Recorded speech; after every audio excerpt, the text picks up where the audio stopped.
A Academia Juvenil do Montijo pretende dar a conhecer, valorizar e proteger o património natural do nosso concelho. Este passeio pedestre é o primeiro de várias iniciativas já programadas para este ano no projeto Montijo e o Rio. É nosso objetivo saber mais sobre a nossa flora e fauna e descobrir aspectos naturais e socioculturais do concelho de Montijo. Promover, proteger e apreciar o ecossistema estuarino. Sensibilizar os jovens para as questões ecológicas. Conhecer belos locais naturais perto do centro urbano de Montijo. Elaborar circuitos pedestres com especial relevância para as questões ecológicas complementadas com bases científicas sobre a nossa fauna e flora. Proteger o nosso património natural.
Estuário do Tejo. A Reserva Natural do Estuário do Tejo ocupa uma área de cerca de 320 km² e tem um comprimento de cerca de 80 km desde o seu limite superior, perto de Mos, até à sua embocadura, perto de S. Julião da Barra Bugio. A área submersa varia entre 30.000 hectares em marés de águas mortas e 34.000 hectares em marés de águas vivas. A reserva foi criada em 1976 com o objetivo de manter os ecossistemas e salvaguardar as aves aquáticas migradoras a nível europeu. Provavelmente não sabes, mas o estuário do Tejo é dos maiores da Europa e representa um património nacional e europeu de inestimável valor. Aqui habitam mais de 200 espécies, por exemplo o maçarico de bico direito, corvo marinho de faces brancas, pato real, dourada, peixe-rei, valverde dos chapais, etc. O estuário do Tejo é conhecido principalmente pela grande riqueza em espécies de aves, das quais mais de 20 estão ameaçadas e protegidas por convenções internacionais. Características do estuário. Zonas intermareais, situam-se entre a maré cheia e a maré vazia. Vasa, lama, ou ostreiras, são utilizadas principalmente como locais de alimentação de aves, bem como viveiro de várias espécies de peixes, linguados, solhas, robalos, enguias, etc. Sapais, salgados. São formações vegetais típicas do meio estuarino, considerados um dos mais produtivos ecossistemas do mundo. Os sapais constituem uma muito importante fonte de energia para todos os seres vivos do estuário. Salinas. São de grande importância natural, pois são locais de abrigo, alimentação e também de nidificação para algumas espécies protegidas.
Uma silhueta esguia e totalmente branca, com um longo pescoço em forma de S, que está encolhido quando voa, são uma das principais características da garça branca pequena. Esquivo, mas poderá ser visto na orla dos caniçais a alimentar-se de insetos, rãs ou peixes. Caminha e alimenta-se em águas pouco profundas. Durante a noite repousa nas árvores. Na época de reprodução exibe duas penas alongadas na nuca. Uma pequena população inverna entre nós, enquanto a restante migra para a África, onde passa o inverno. Quando em fuga, prefere correr ou trepar do que voar. Faz o ninho no meio do caniçal, acima do nível da água.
As patas altas e o bico longo, em alguns casos ultrapassando os 12 cm de comprimento, ligeiramente curvado para cima, são duas das características mais distintivas desta espécie. O maçarico, de bico direito, tem 35 a 45 cm de comprimento. As aves desta subespécie usam essencialmente habitats estuarinos, alimentando-se de invertebrados nas zonas entre marés. É um migrador de passagem e invernante. Durante a migração pré-nupcial, que nesta espécie é precoce, ocorrendo nos meses de janeiro e fevereiro, é comum a presença de mais de 50.000 aves em Portugal, a maioria em Rosais e no estuário do Tejo.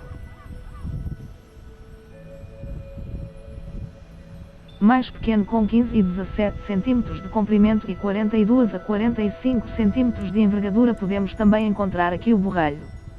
De coleira interrompida. A sua coloração críptica do dorso, peito e barriga torna-o difícil de descobrir, sobretudo na areia. No entanto, é facilmente identificável pelo seu comportamento.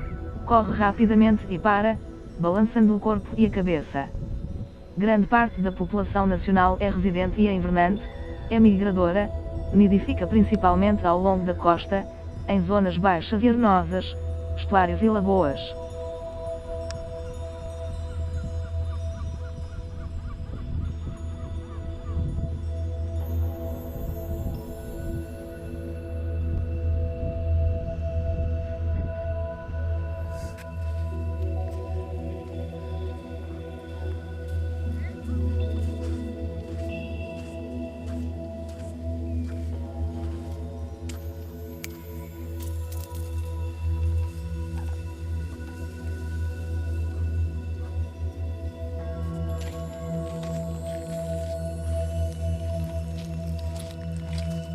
Nos estuários, salinas e lagoas costeiras ou interiores de água doce, salgada e até alcalina, podemos encontrar a ave mais altas e das mais espetaculares da nossa fauna. Alimenta-se em águas pouco profundas, mas podem também fazê-lo nos sedimentos, ou em água com mais de 1 metro de profundidade. O flamingo vive aqui, na Baía de Montijo. Enquanto que alguns indivíduos de uma mesma colónia se mantêm no local onde nasceram, outros descrevem viagens de vários milhares de quilómetros.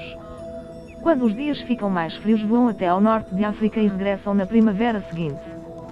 É uma espécie pouco tolerante à presença humana e outro tipo de perturbações. Ao mínimo ruído começam a correr para ganhar velocidade, voando depois para zonas onde se sintam seguros. O estuário do Tejo reúne as maiores concentrações de flamingos em Portugal, que a miúdo ultrapassam as 2.000 aves. Quando as aves levantam voo, que a sua observação se torna mais impressionante. Alguns estudos realizados sobre a alimentação dos flamingos revelaram que a cor da plumagem está relacionada com a alimentação. Os flamingos são uma espécie monogâmica que acasala com o mesmo indivíduo para toda a vida.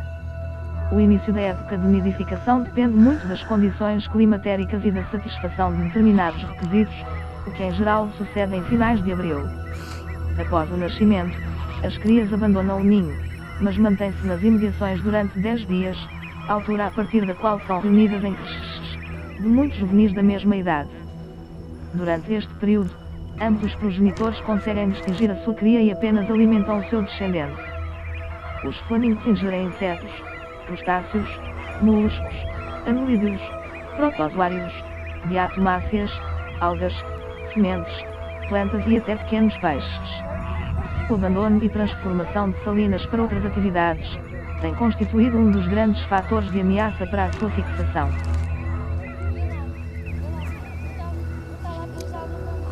A característica silhueta de uma ave preta, de bico e cauda compridos, a voar à superfície da água ou com as asas abertas a secar ao sol, pois a sua plumagem não é totalmente impermeável, rapidamente nos diz que estamos na presença de um corvo marinho. É claramente maior que um pato, tem um pescoço longo e asas igualmente longas. O bico amarelo contrasta com o preto da plumagem. É um nadador exímio, que mergulha para apanhar o peixe de que se alimenta. Está presente no nosso país sobretudo de setembro a abril. É uma ave de hábitos solitários, mas pode ser encontrada em grandes bandos em zonas ricas.